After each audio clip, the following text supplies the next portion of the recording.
Hello, hello. Good morning, everyone. Oh, I see that there are already 10 people listening to this. I'm happy. 11 now. I'm happy you're there. How are you? Hope you're coping well with the crisis, with the emergency. And just so you know, when I put my image for this lecture, I was waving. I was not pushing you back, just to be perfectly clear. Um, so Yes, Hassan and I are already started marking your exams. We're almost done. So by Thursday, we will be sending you guys the results. Of course, they will be sent in an individual way, emails with specific comments on each one of the assignments and the mark that you guys got. Also, I remind you that 1 week from now, that is April the 7th, we will have the last lecture. And that day, I will also distribute the questions for the final exam. It doesn't change much because the final exam was going to be take home anyway. So just be aware that the final will um, comprise material from the whole term, not just of the last couple of units, but the whole uh, material that we've discussed through the course and the lectures and the readings, the attachments, the material posted in e-class in general. So yes, you will have, as stated in the course outline, 1 full week to complete this exam, and yeah, you're gonna submit it the same way you did. That is to say, email to Hassan and myself, and we are going to grade it the same way that we did with this assignment. So no big surprises. Everything goes according to plan in that respect. And yeah, if you have any doubts, any questions, just let me know either now through the chat room or by email. All right, so let's get started with the subject matter of today.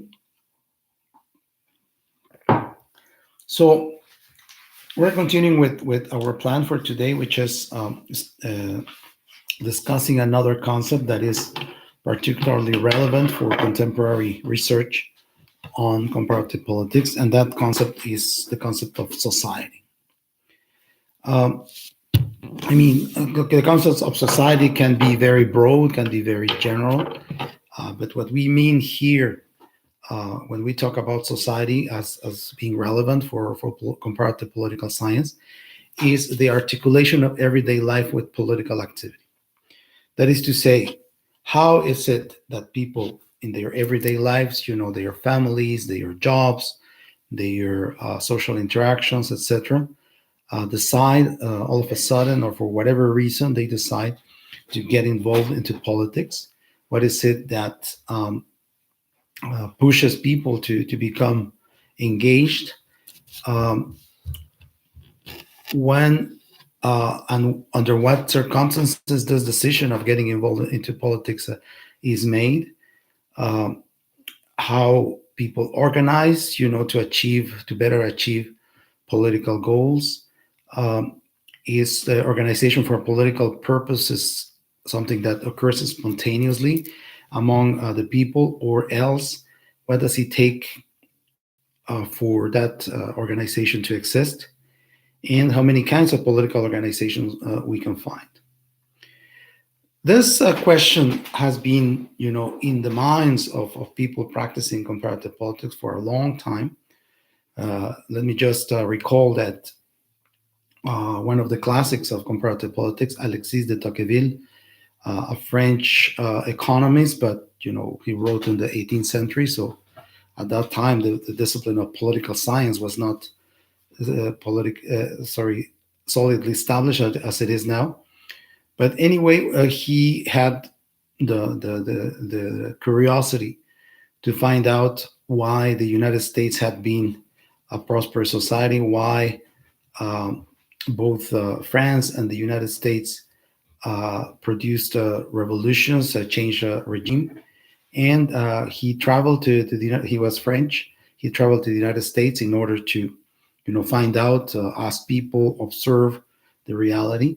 And one of the conclusions he made, or he came to, with comparative research, was that what sustained democracy in the United States was the propensity of people, the willingness of people to organize voluntarily for whatever purpose they had. It started with very simple things, solving a problem in the neighborhood, in the area where people lived, but went from that very pragmatic decision to more political goals, fielding candidates, supporting parties, fundraising, and that kind of thing. So, according to Tocqueville, that was one of the reasons why democracy was lively in that country, and he came to that conclusion by comparing to other countries, particularly his native France. So it is one of the examples, or the earliest examples, if you will, of how important was the idea of social organization for politics. And as we saw it when we were discussing John Trent's um, reading regarding the 10 uh, most important concepts in comparative political science, that many sociologists contributed to asking the questions that now comparative political scientists are trying to respond. So sociologists such as Max Weber, Auguste Comte, Emile Durkheim, they ask some of the questions that are now being answered thanks to the contributions of comparative political science. Questions such as why revolutions start, why people all of a sudden are so upset with a given government that they are willing to put aside their everyday occupations and start doing politics, or questions of why people become engaged in an organization, or why people vote, or how people vote, what are the social basis for trying to determine or trying to forecast how exactly some sectors of the population are going to vote. Those are questions that started in sociology that then were kind of transferred to political science. And it is from a comparative perspective that the best and most insightful answers, I would claim, have been provided. So today we're going to base our discussion about this concept of society not on the textbook itself, but on two supplementary readings that are both included in e-class and the e-class material.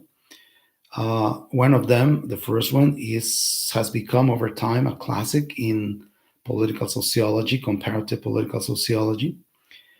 And the second one is not a classic at all, but is kind of a continuation, or a supplement to this classic that I thought would be very interesting to consider, because it talks about more contemporary iterations, more contemporary manifestations of this a pattern, or this explanation that the classic reading was providing. They are both reflections on how or why social movements emerge, and what prompts people to get interested into politics. What is the tipping point that forces people or invites people to take politics more seriously? The one written by um, Putnam. Putnam is a sociologist that did some research, comparative research of that. He is originally from the United States. Robert Putnam, his full name. And in his observations on local government in Italy, and how things were changing in his native United States, he came to the conclusion that the main difference between the two realities was something that he called social capital. Social capital has become, ever since, and I'm talking about the early 1990s, 1993 to be more precise.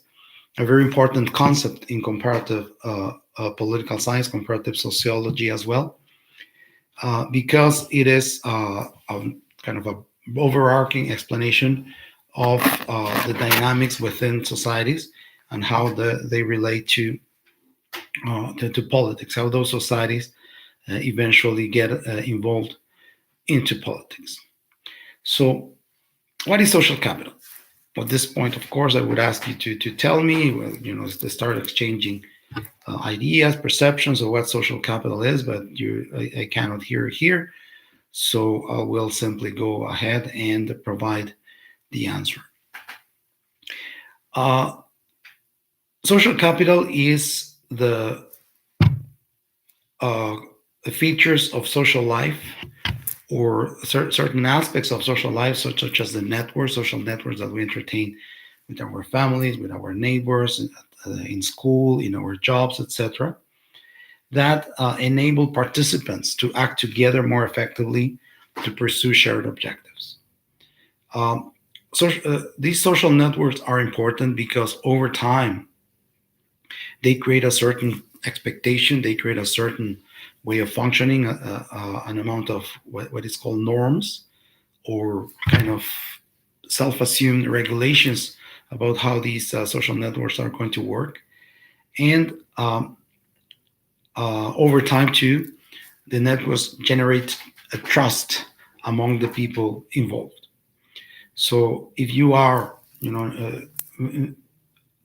interacting, you're having interaction, having conversations, hanging out with people on a regular basis, eventually you're going to know what to expect from those people, know that you can count on them in certain situations, and that you can trust them if they ask you for something.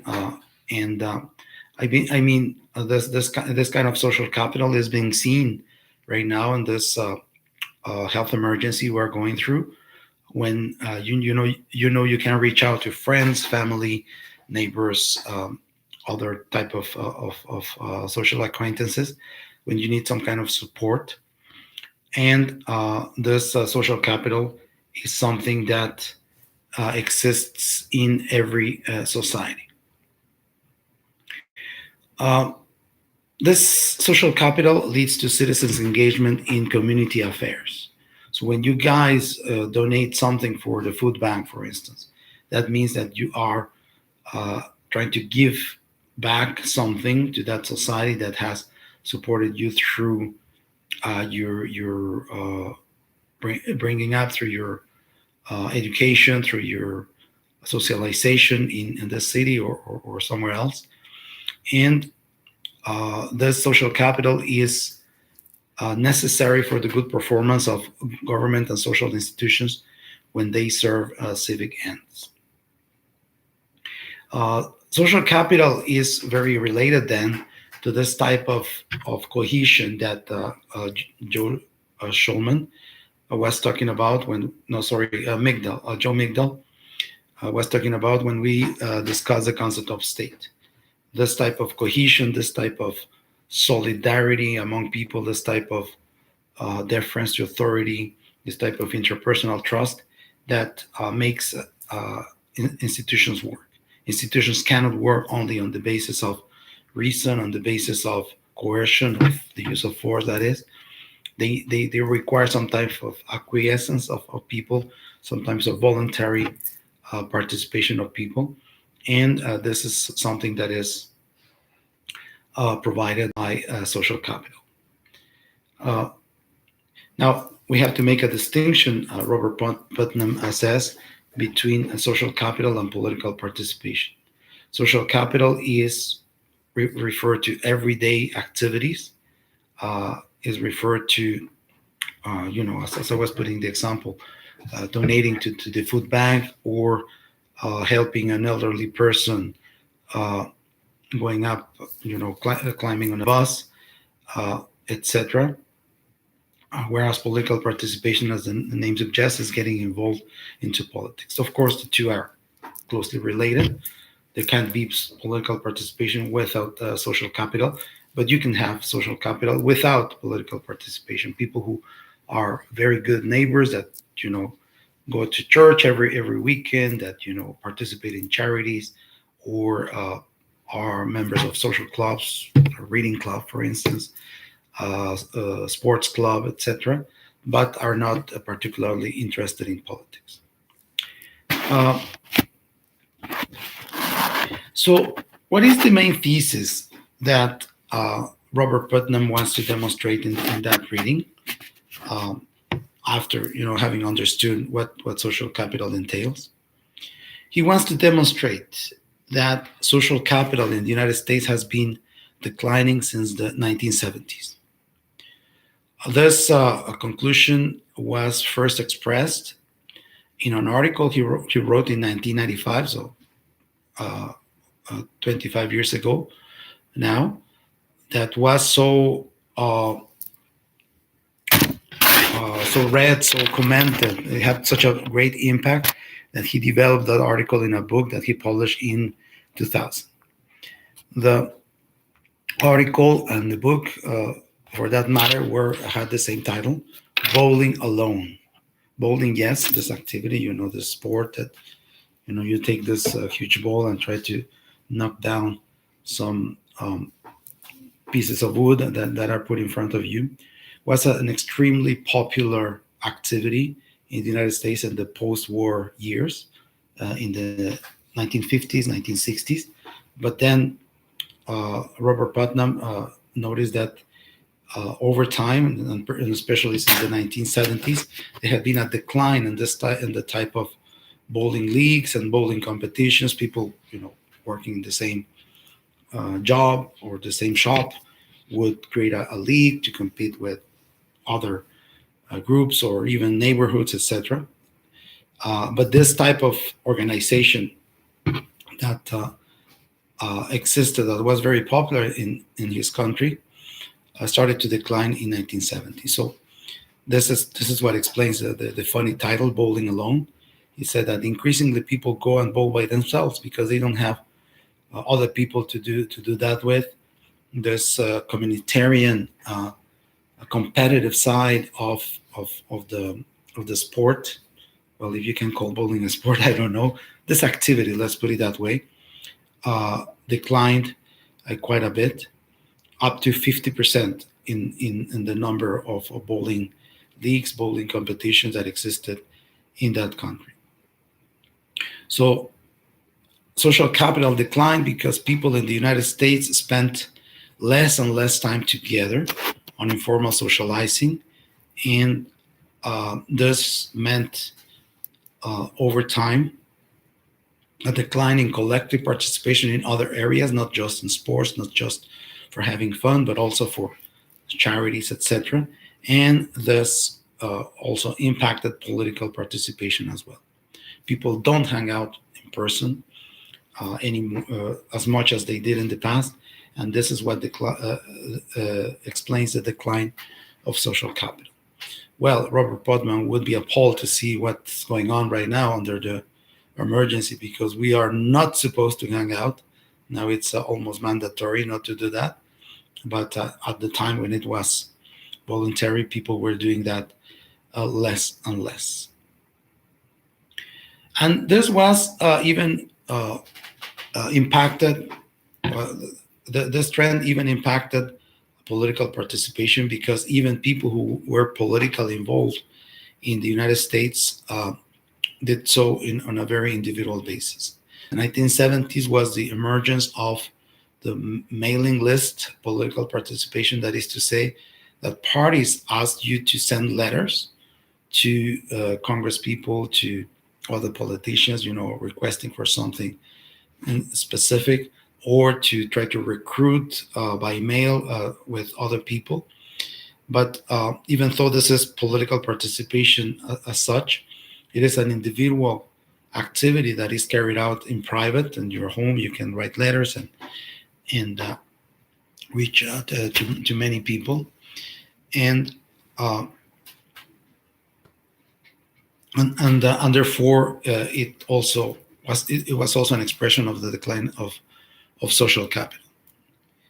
He wrote that back in the time in the mid 1990s, um, the United States was still above many countries in the world in the respect of thriving social capital, but comparisons with the past show a sharp declining trend.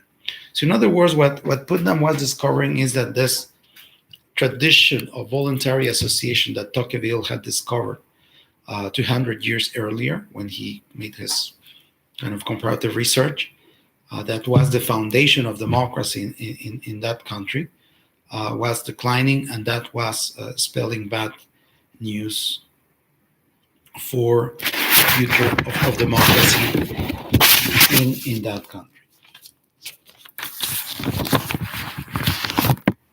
So, in order to demonstrate this main thesis, this idea that social capital was was declining, and in order to find the most important independent variable, that is to say, the most important cost factor that would create the dependent variable, that is decline of social capital, he created a kind of multivariate model.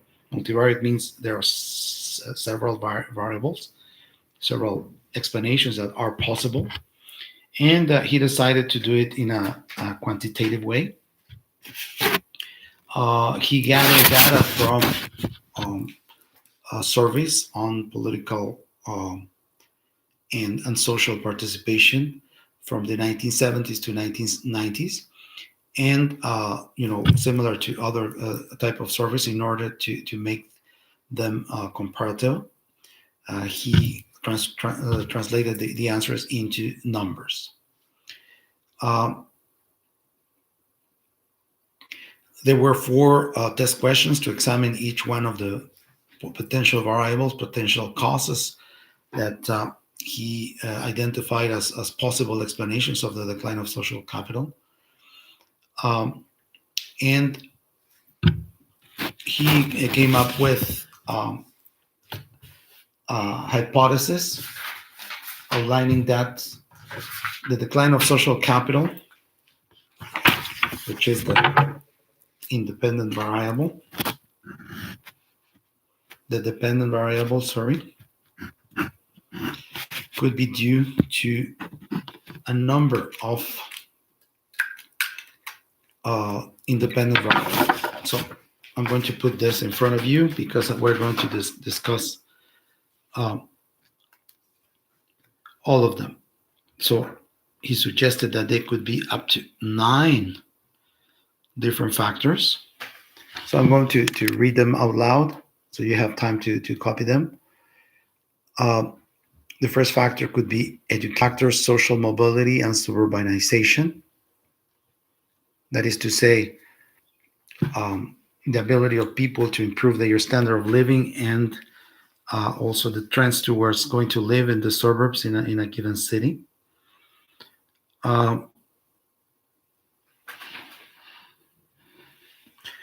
The fourth factor was the changing role of women in society. Fifth factor was the new patterns of marriage and family that were developing in the United States. The sixth factor he proposed was the development of the welfare state. 7 was the end of the civil rights mobilization. The 8 was generational changes, changes that pertain to each new generation that occurs in the population in that country. And finally, the effects of technology. Well, hopefully you had time to write them down. If not, I can repeat them as needed. So let's go one by one by discussing the results, the findings that Putnam got in this survey. First one, education is strongly correlated. So there is when you see higher education, you see a higher level of association, high level of belonging to groups, becoming a member of the group, and therefore encouraging the social trust that is the basis for social capital, the growth of social capital. The more educated a person is, the more trusting and involved in community affairs he or she is. Education, Putnam notes, is a proxy for social class and economic status because there is kind of a trend. The more education you get, the higher up your ranking in, in the job structure and also in the social or kind of prestige uh, ranking in a society. However, he noticed the levels of education in the United States had increased, and yet social capital was still declining. So, what's going on? What's wrong?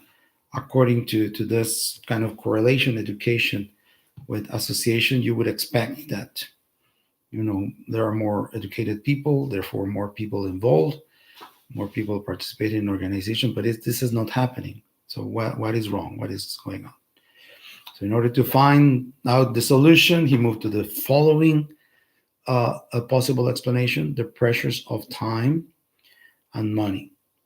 So the the kind of common sense might indicate that if you are in a very demanding job, that you're a professional, that you have to work really hard in order to make uh,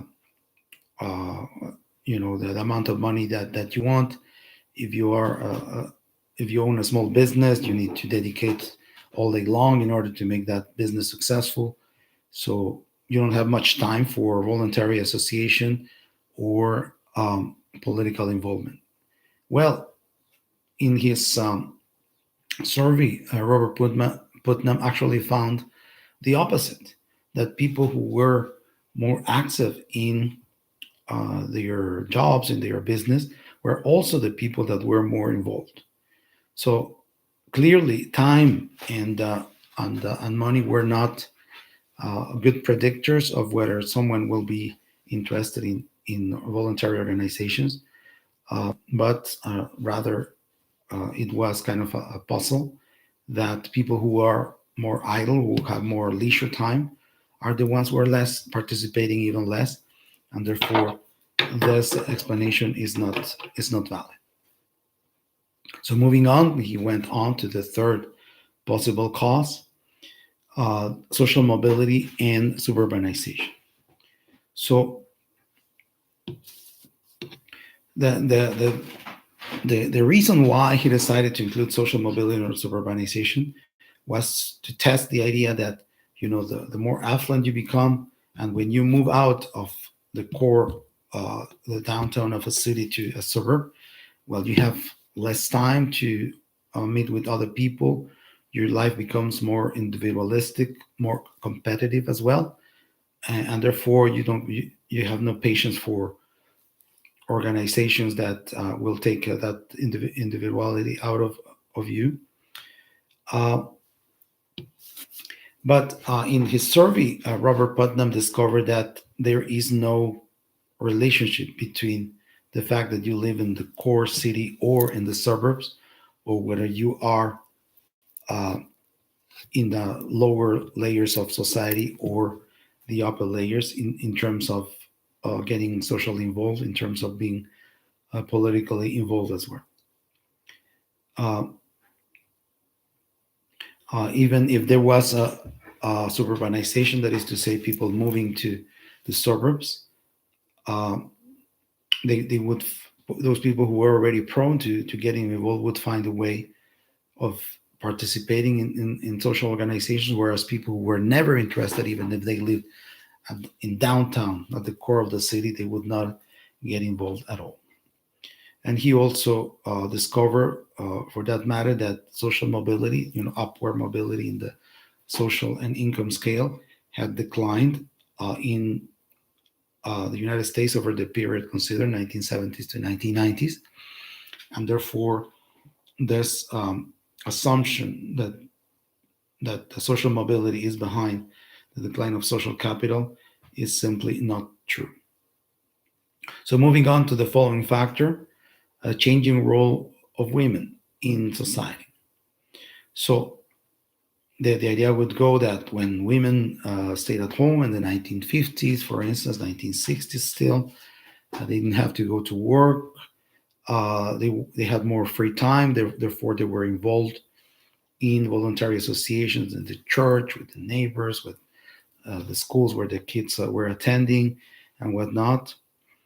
Uh, but he discovered something quite uh, counterintuitive, quite impressive, actually, that it was women who went to work that were still the most engaged. This is something similar to what we saw in factor two, pressures of time and money, that people who are more active in their workplace, who you would think they would have time to dedicate to social activities, um, they are the ones that participate the most. In this case, he found out that women who are professionals, who work even full time, are the ones that are also more active in uh, social activities, voluntary organizations, cultural, uh, sports, charitable organizations, and political organizations as well. So, moving on to the following factors, marriage and family. So, uh, if you compare the 1950s to the 1970s and up to the 1990s in particular, there is a sharp increase of unmarried people, or people who get married and then get a divorce, or simply people who never get married. In the 1950s, it was very exceptional that no people didn't get married, but in the 1990s, it was much more common. So you would think that people who are not uh, in a couple closely related to the previous factor are less have less time, have less interest in community affairs because they have no kids, they have no reason to be involved in those organizations. Uh, but he discovered that the solution of marriage is actually not a reason, but a consequence of the decline of social capital. So, in other words, decreased trust at the level of the whole society also meant that people tend to trust less other individuals to create a family, and therefore social capital is behind the increase in divorce in unmarried people as a reflection of diminishing trust. Are you following me so far? You want me to show you the list of possible factors that I put earlier, or you had the time to write them down?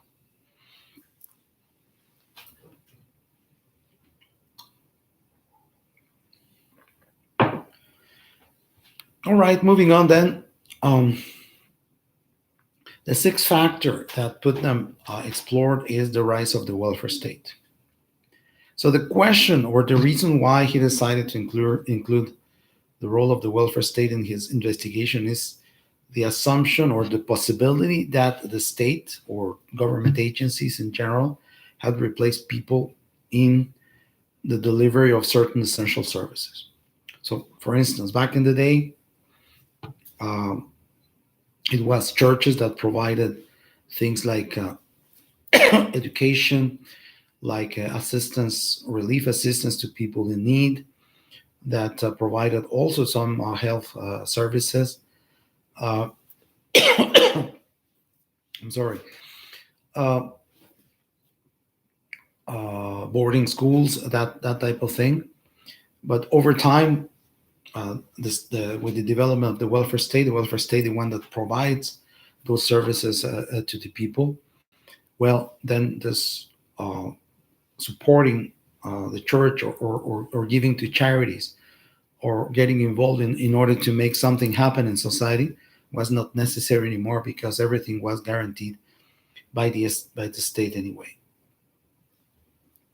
Uh, but using his survey data and comparing to the World Values Survey that we discussed when we talked about ideologies, you might remember the website, the one put together by Ronald Inglehart.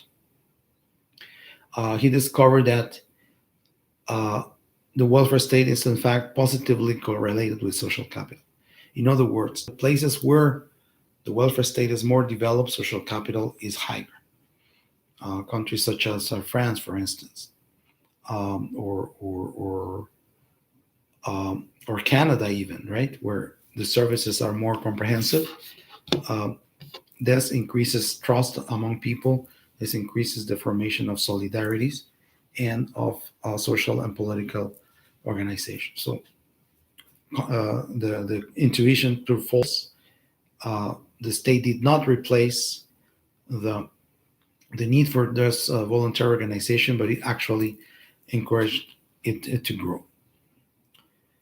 The seventh factor, and as you can see, he wanted to be thorough. He wanted to include as many factors as necessary to explain why things have changed so much in the United States over the past 25 years. Uh, the seventh factor then that he included was the civil rights revolution. He included this possible factor, thinking that, well, people were very organized, very politically active, in particular black people, when they are very uh, rights were at stake, when there was a fight, a necessary fight, I would add, to preserve a certain decency in the institutions, to get rid of discrimination, to protect equality, and that kind of thing.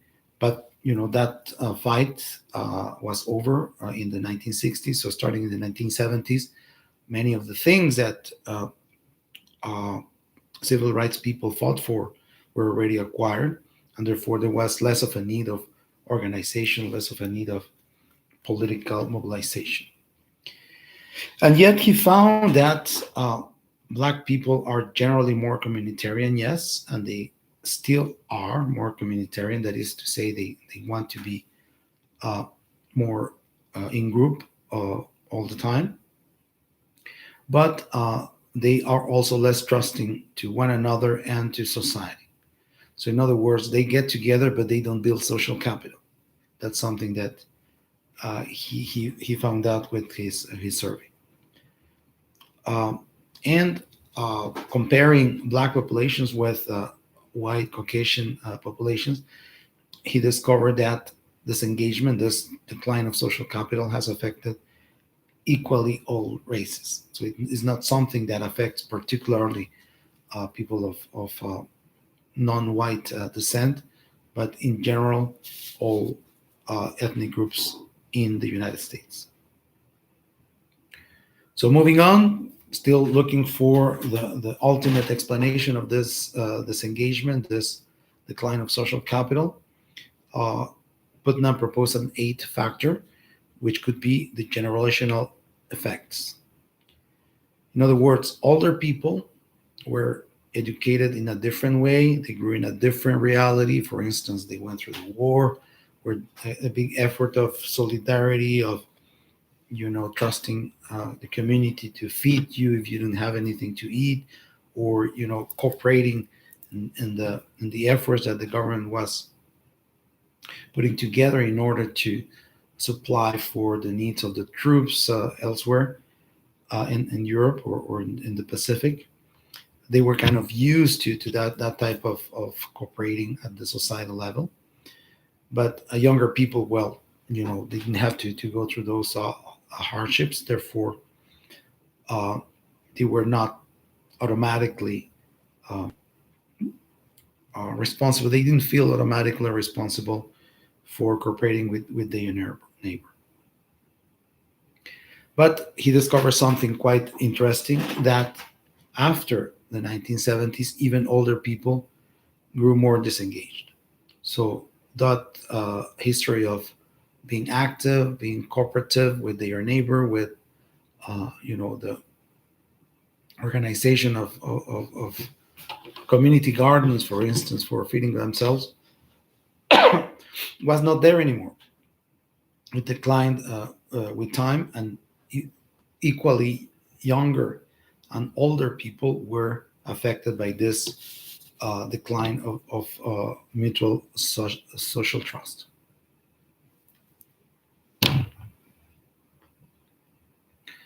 There was a cohort effect that people that were born between 1910 and 1940 were more engaged than those that came after. But as I said, this generation uh, became equally disengaged, not so much as younger people, but still disengaged as compared to younger people. So, eight factors already. You know, he went through all the list: education, time and money, social mobility and suburbanization, changing female role, marriage and family, welfare state, civil rights, generational change. And he still hasn't found a convincing explanation of why social capital declined. Okay, I have a question from Brian. During time period of this survey, do you think that the disenfranchisement felt by people who fought in the Vietnam War and were viewed harshly because of it contributed to the disengagement? Well, it is possible. Um, Robert Putnam doesn't discuss that particular um, aspect, but I believe you're right, Brian, that many people felt betrayed by their government because they were told that it was a civic duty to go to fight in Vietnam. Let's remember that in Vietnam it was not it started on a voluntary basis going to fight there, but ended up being an obligation of all males, young males in that country, and they were told that it had to be done, that the United States was going to win the war, and that the future of the country was at stake. All of which resulted to be false. So a great deal of disillusionment, cynicism grew from that defeat in Vietnam in 1975, and this might be an additional factor for this decline of social capital. People saying, "What's the point?" Of being a good citizen. What's the point of trusting the government? Of being engaged in this type of activities where people going to Vietnam were risking their lives for sure, and some of them came back maimed or damaged physically or mentally, and this was a big blow for kind of the sense of community in that country as well. Although Putnam does not include it as a factor, but thanks for the observation. I think it's something that could also be taken into account. But also, but let's go back to the factors. What is then the ultimate explanation, the culprit of sorts for this declining social engagement in the United States? He finds that it is technological changes, particularly the television, right? Why is that? Because uh, he saw, going back to the previous factor, generational effects, that the generations that were born between 1910 and 1940 didn't grow up with a television at home. Television was available uh, only from the early 1950s and massively from the early 1960s on. So older people had other activities, and those activities included, going to the town fair, uh, creating a hockey club to hang out with your friends, uh, uh, meeting fun activities with other people. But when you have a television, the newer generation that they had a television, they just went back home and started watching television. Television is uh, uh, individual activity, of course, that absorbs according to uh, Putnam's observations, about 40% of people's free time. So after work, after uh, you know the activities that everyone needs to do, there is some spare time that used to be um, invested in hanging out with friends, with neighbors, with community in general, but now it is spent to a large extent watching TV. According to Putnam, the TV encourages three negative impacts over social capital. First, it displaces time away from social participation, so it encourages what he calls the privatization of leisure time. The second effect is the effects on viewers, that it increases with the type of messages that are transmitted on television, social distrust. Television, he finds, conveys a pessimism about human nature and passivity in the individual, because television is a one-way type of communication.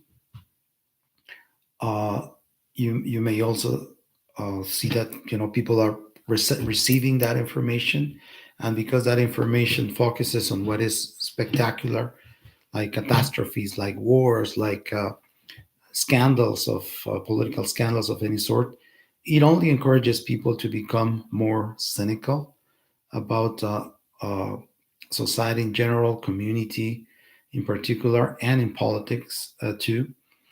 Um, and this is, of course, a blow on social capital, on the willingness of people to participate in voluntary organization. Uh, and he also found that television increases aggressiveness on children. Children see, cartoons, movies, etc., where there's a lot of fight, lots of uh, yelling, lots of confrontation, and this tends to be detrimental to their kind of ability to speak to the neighbor, to have peaceful uh, relations with them, and therefore uh, is not a good foundation for building social capital. Okay, so this is kind of the demonstration, and he did that, as I said, based on quantitative data drawn from thousands of interviews, a very kind of meticulous sociological work. And this concept of social capital and the Putnam's thesis made a lot of ink flow in support or in rejection of this thesis. But it remained, and it still is, an important reference for comparative sociology, comparative political science, as explaining the importance of social activity for political mobilization. Now, this article was written in 1995, originally expanded in 2000. So, back in the day, especially in 1995, the internet was only starting, was at its infancy. Now we have not only the internet, we also have cell phones. We have other technological devices that distract our attention from uh, community affairs. I mean, they are a blessing now that we need to be isolated, that we need to be physically not in contact with one another. But it would be fair to say that if television had such a big impact over uh, the decline of social capital or the decline of interpersonal communication, perhaps the internet or um, the cell phones, the social media in general, may have had a major detrimental effect on social capital. What do you guys think? I'd like to take a couple of comments or questions here. If TB was bad, according to Putnam, how about the internet and cell phones?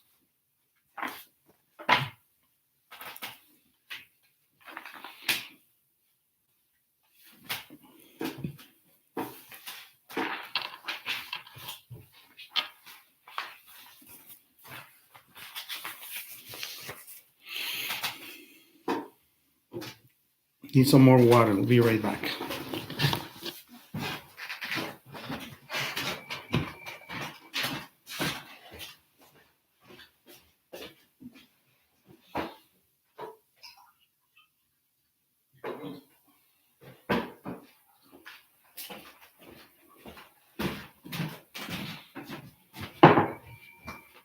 Okay, I'm back. No comments, no questions on that.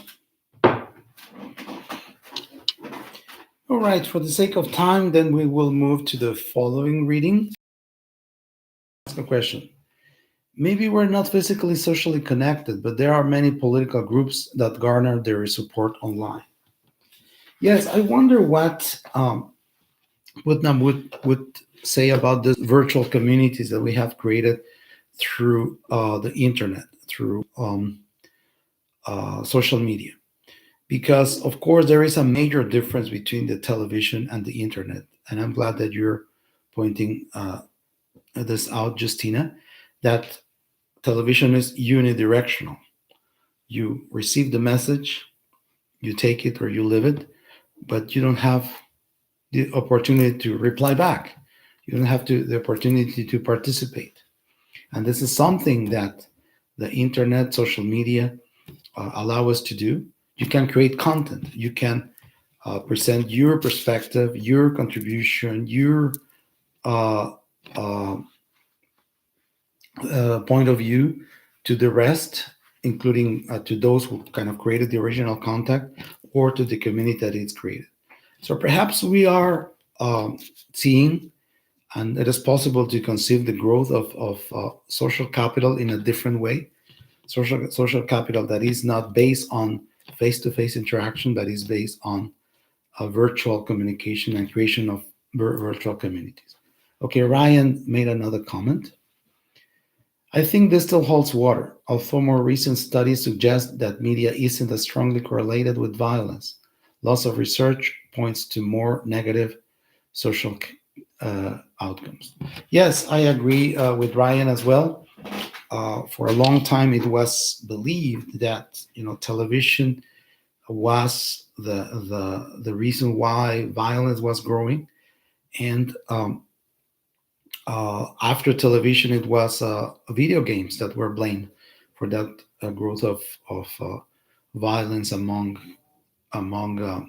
young people. That was, of course, transferred or carried by these people when they grew up. Um, this new, newer research has shown that it is not that simple. Uh, and I think the best kind of or the moment when this uh, kind of assumption that television and video games have a negative impact over violence or that they encourage violence came around the time of the Columbine shootings in the early 2000s in the United States.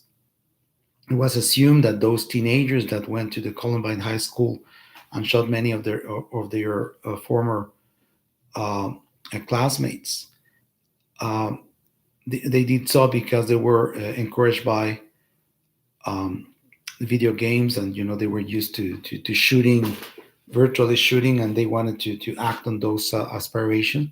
But it was demonstrated that it was mostly their upbringing and their lack of family support that prompted that um, behavior. There is an interesting movie made by Michael Moore. Well, Michael Moore does some interesting stuff. Sometimes it's a bit cheesy, to be quite sincere. But that particular movie is very strong, and it is called, interestingly, Bowling for Columbine. Bowling for Columbine refers to bowling alone, to this idea of social capital decline, and Columbine refers, of course, to the shooting. So, in that documentary, Michael Moore shows that it was the environment where these teenagers grew that was surrounded by, the presence of guns, the idea that uh, in order to have a meaningful life, you have to be famous.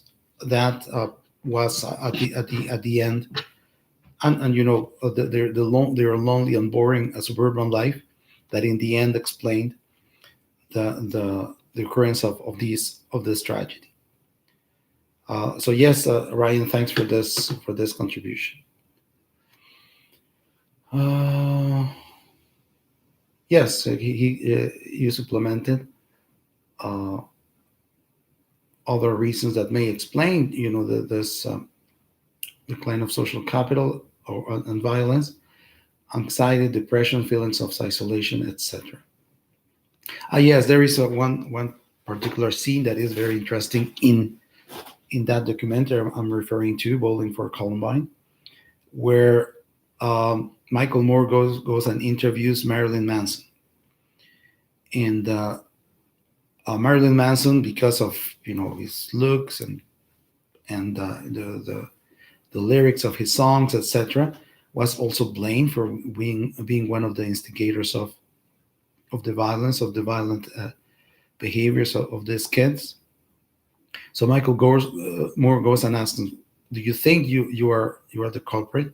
And he said, "No, I'm not encouraging people to be violent. This is just you know a performance. This is not something that I'm expecting people to believe. And most young people are intelligent enough to understand that." So Michael Moore asked Marilyn Manson, "So what would you say to these young people if you had the opportunity?" And Marilyn Manson very masterfully says, "Nothing. I would say nothing. I would just listen to them, because this is what was missing. They were people who were crying for attention. They were people who were crying for being uh, something significant in life, and no one was paying attention. So they decided to carry out this action for attracting attention."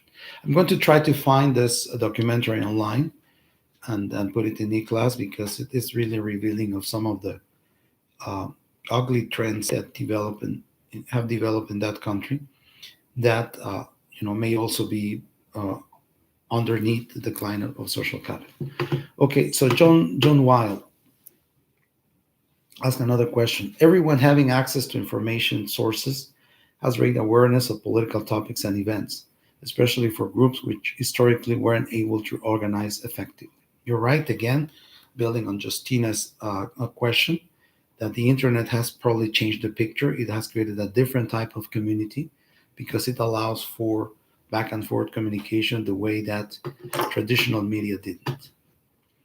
Ryan added another comment. "I also believe that the tendency for the media to sensationalize catastrophes for ratings attention is still a very prevalent and negative catalyst in society." Yes, this is precisely what Putnam was saying when explaining the negative impact of television. He said that it creates a pessimistic overview uh, in the eye of the viewer, right? That when you see that everything is going bad, that everything is rotten, that everything is just about uh, catastrophic, then there is no incentive for getting involved for with your neighbor, with doing something about changing the world. John Wilde added another comment. "I think social media has let people develop much more bonds, but not necessarily stronger ones. I think Malcolm Gladwell wrote well about this in an article." What article is that, John? Would be interested in looking at it. If you have it handy, well, maybe not now because you're paying attention to this lecture, but eventually you can email it to me so I can share it with your classmates in e-class. Okay, Samer Mohammed also provided a comment. "I believe that the nature of the bonds are different and they should not be compared to as if they have the same effect." What do you mean? nature of the bonds. The I mean, personal and virtual bonds. Is that what you mean? Summer added, also, could the seasons play a role in the decline of social capital? For example, in winter months, people tend to isolate themselves due to the cold and are more vulnerable to seasonal depression. Oh, that's an interesting question. I am sure there is some type of correlation, but to my knowledge, no one has made a solid research on that. Uh, but that would be another factor that could be explored. See, this is how research works.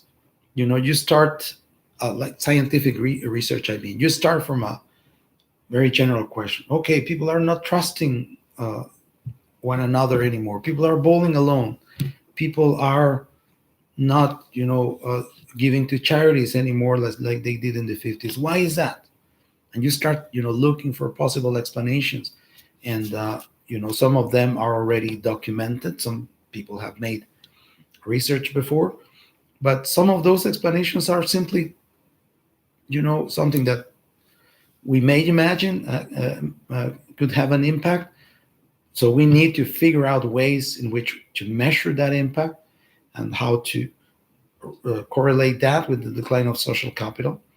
In the case that Summer is suggesting, I could say, well, you do the kind of you do surveys with people in the summer and in the winter, and you compare the answers, and the the surveys are not necessarily just on perceptions, how they feel the community, how they participate, but also about their actual behavior. You go out that often? Do you uh, talk to your neighbors more when it's summer? Do you feel happier? Do you feel more optimistic when it's summer because it's nice outside, and you are happier about the world in general? This is a very good example of how you could improve on Putnam's research by adding another factor that he probably disregarded that might be more important than perhaps the television, right? Only the seasonal effects. And for sure, the reading that I'm about to discuss, the one written by Ronald Walter Green and Kevin Douglas Coswa, is a supplement or a good kind of uh, a reply to Putnam's assumption that television or technology or the media are the culprit for the decline of social capital. Of course, the point of reference for Green and Kuzwa is different. What they are interested in is in the emergence of global social movements that had political impact, and how these global social movements that they call the rhetorical cartography develop, and how they acquire what they call regional accents between places of protest. So, in other words, that there are some mobilizations that start in a very specific place but then they become global, and while they become global, they still retain a certain local flavor that makes that particular protest relevant for the place where they develop. But they kind of nurture themselves. They tap from the experiences of other regions, experiences of other mobilizations elsewhere in the world.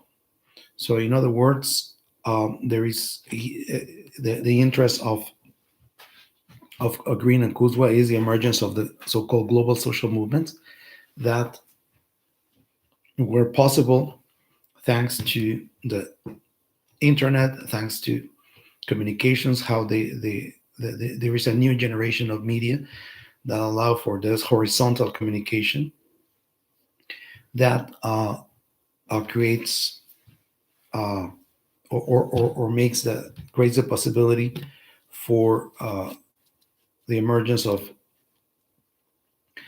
virtual communities. So precisely what Justina was saying here, maybe we're not physically socially connected, but there are many political groups that garner their support online. And there are some very significant groups that have emerged like that, and this is what Green and Kuzwa discuss in this article. So they start, as you probably read, with the Arab Spring. The Arab Spring was a mobilization that occurred in the spring of 2011. It started in Egypt, but that eventually reached most of the countries in the area, especially Arab-speaking countries that protested against injustices that some of the regimes in the area were supporting, and eventually uh, brought about some change.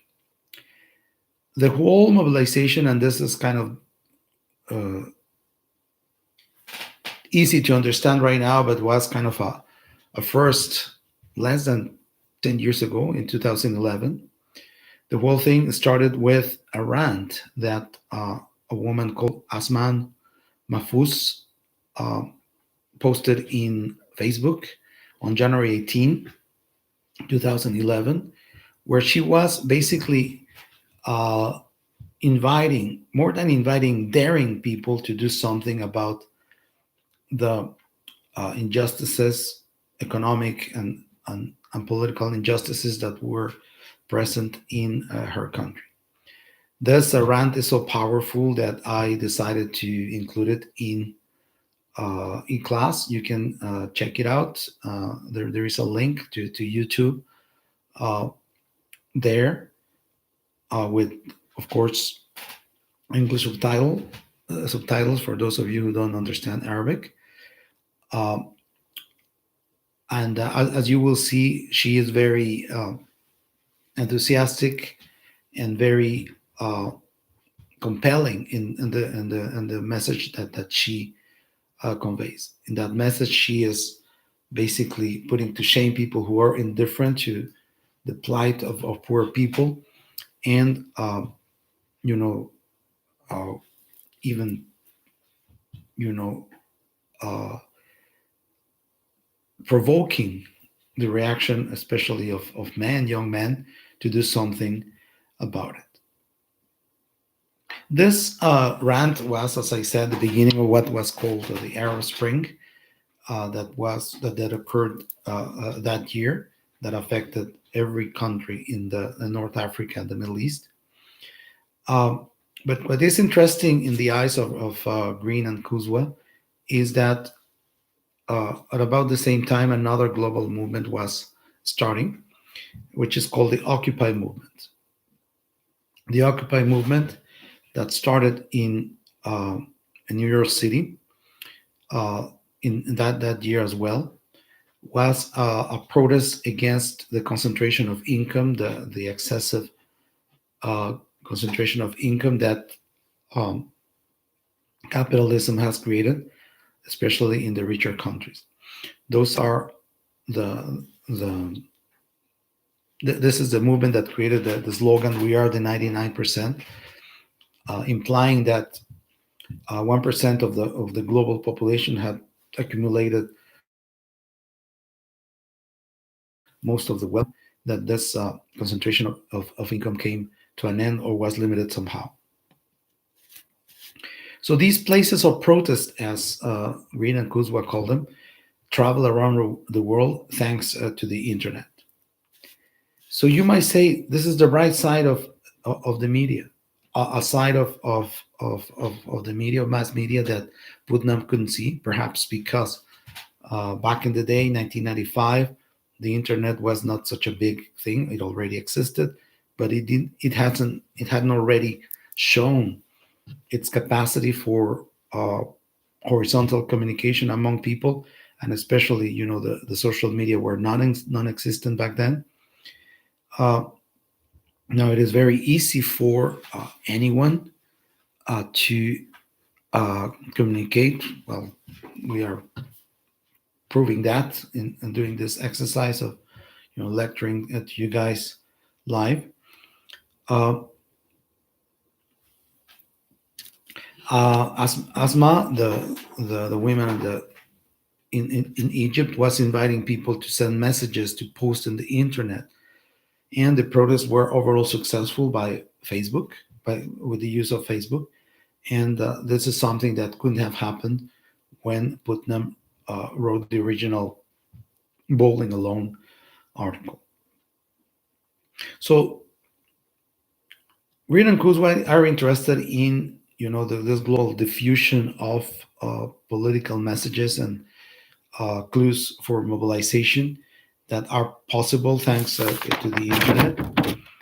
And even though they are global and they carry a similar message, they retain, as I mentioned a minute ago, some what they call a regional accent. That is to say, um, a specific message that is crafted for the realities of each country, of each region, that is adapted according to uh, the specific situations of each country. Uh, the interesting thing about this type of mobilization is that they are horizontal. They don't need like a unified leadership. They don't need the approval of anyone in particular or of a given leadership in order to proliferate. They are open for everyone to participate. In that sense, we might think that they are more democratic.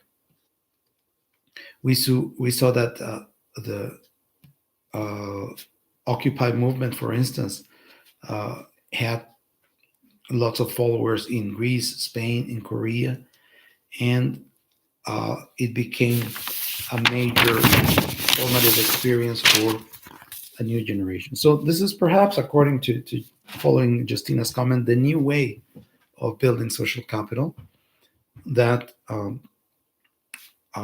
replaces physical contact, physical presence with uh, this type of virtual communication, because in the end it can also mobilize at the local level and may lead to uh, political changes, political pressure on those who make the decisions, and uh, creates a new tool for the construction of social capital and political mobilization. So I have two questions for you. The first one is, could you think of other examples of this type of mobilization, of this creation of virtual communities that leads to mobilization? That is the first question. And the second question is it always positive, the impact of the internet and social media for democracy, for social capital, for social engagement? What do you guys think?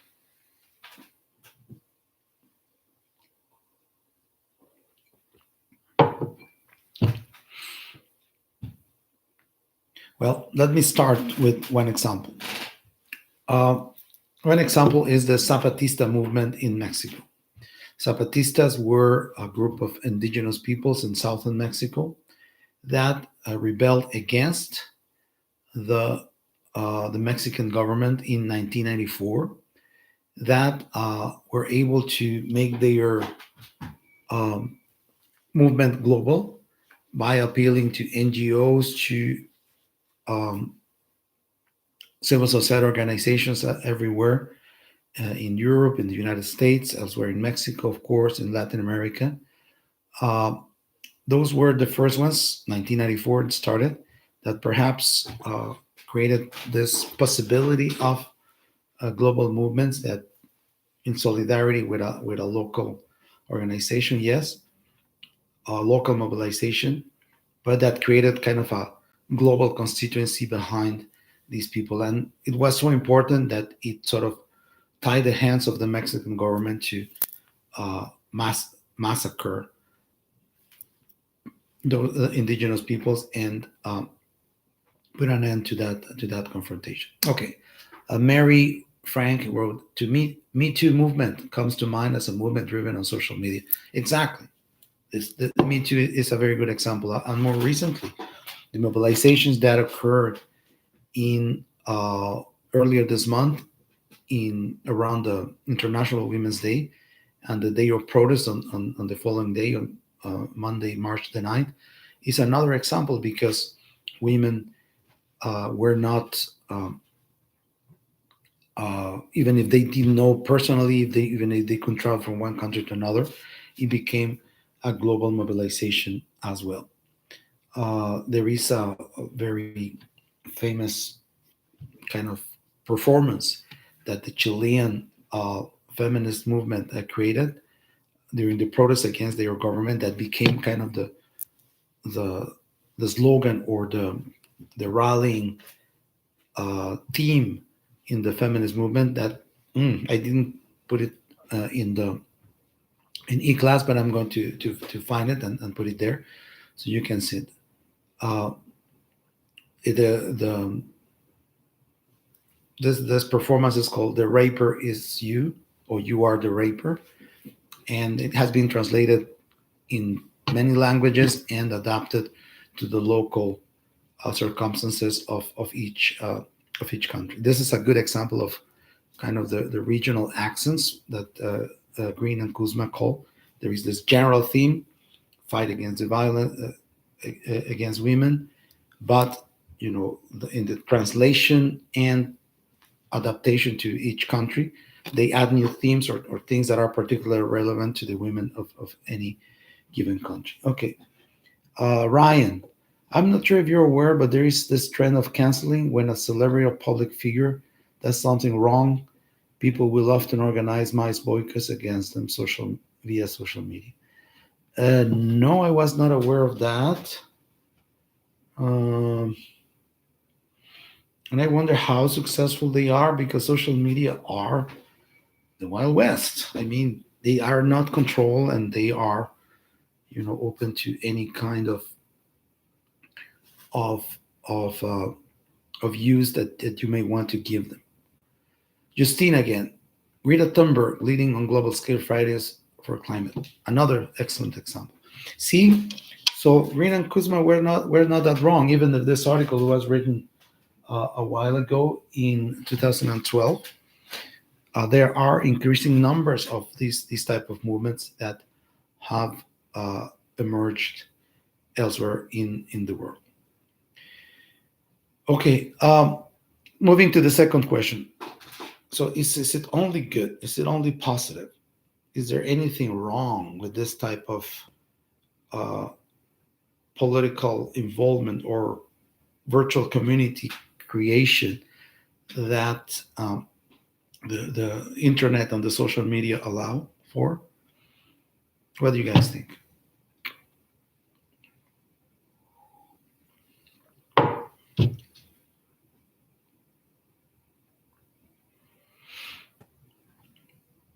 Okay, I'm not getting any comments, so let me start by saying that the internet, social media are not uh, good or bad. They are a tool.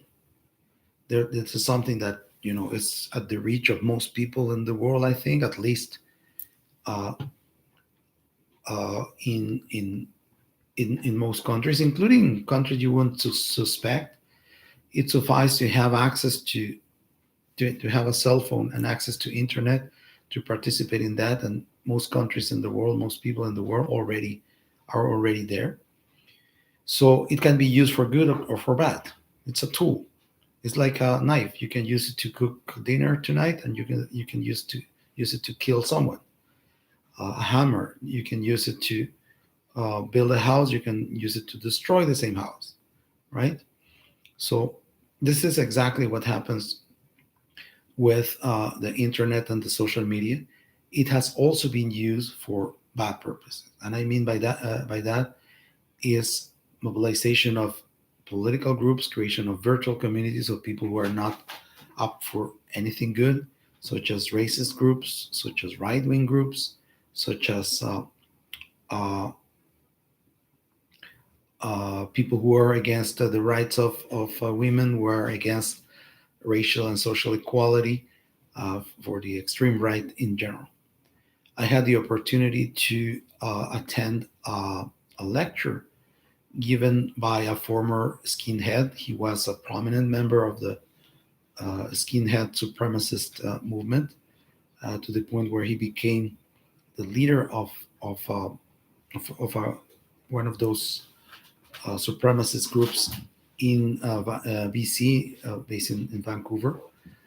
And he was telling, but he eventually, after 20 years of being in that mobilization, he realized, how negative it was what he was doing, how this message of hatred and exclusion and violence was not leading anywhere nice, and he decided to pull out.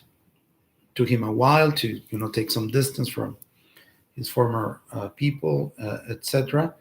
But eventually he decided that the only way to pay back to society all the bad things that he had done was to you know explain to people how it works from the inside, those supremacist groups, and to provide advice and counseling to police departments and other people who are interested in countering these negative groups. And when I tell this long story, just to tell you this, he said that the main tool for recruitment that the skinheads and supremacist groups have is the internet.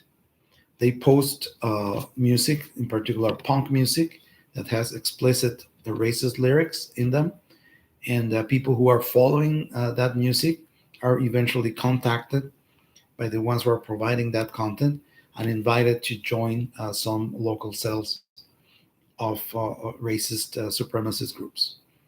And he said, people like me, he was at the time 14-year-old, he was a very lonely teenager, abandoned by his working parents in a suburb. And he said, I felt all of a sudden that I belonged to something, right? I was important in that organization. My ideas were taken seriously. So in order to fit, in order to be part of something, I decided to join that group. But eventually I discovered that it was not uh, a good thing to do, that we were doing harm to people, that we were spewing hatred and, inciting people to violence, and I quit. But this is how it works. Without the internet, these people wouldn't be able to identify people who are in principle sympathetic to their needs. That's their new or their most important recruitment tool. Okay, Justina wrote a couple of things. Justina wrote, internet has also had negative effect in radicalizing terrorists. Yeah, that's another example, an extreme example. ISIS and other extremist groups have recruited through the internet. It is a very easy way to identify random people who are receptive to the messages of hatred, of extremism, and that these people are conveying. And therefore, the internet can also be uh, a tool for the bad.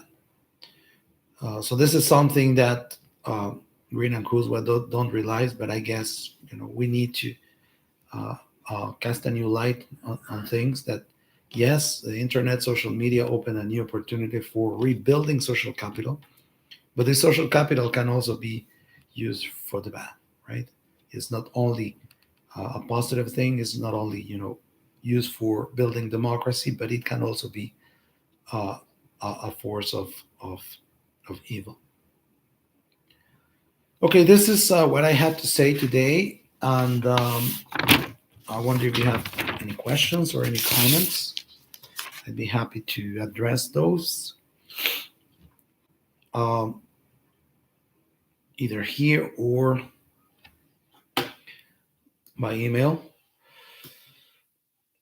Well, while I wait, thanks to Ryan, Justina, John, and Summer, and Mary for providing your comments, your questions. This is how I realize if the message is going through. This, of course, improves the quality of what I have to say.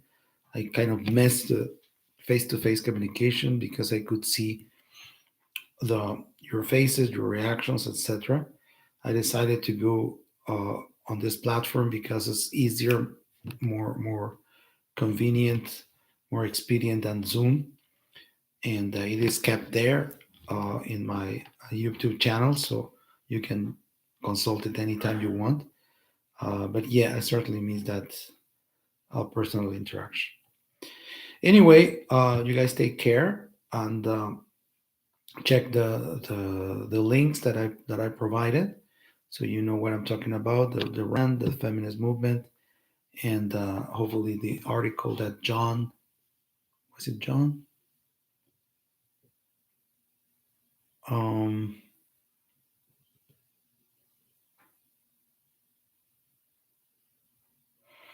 Someone suggested an article here.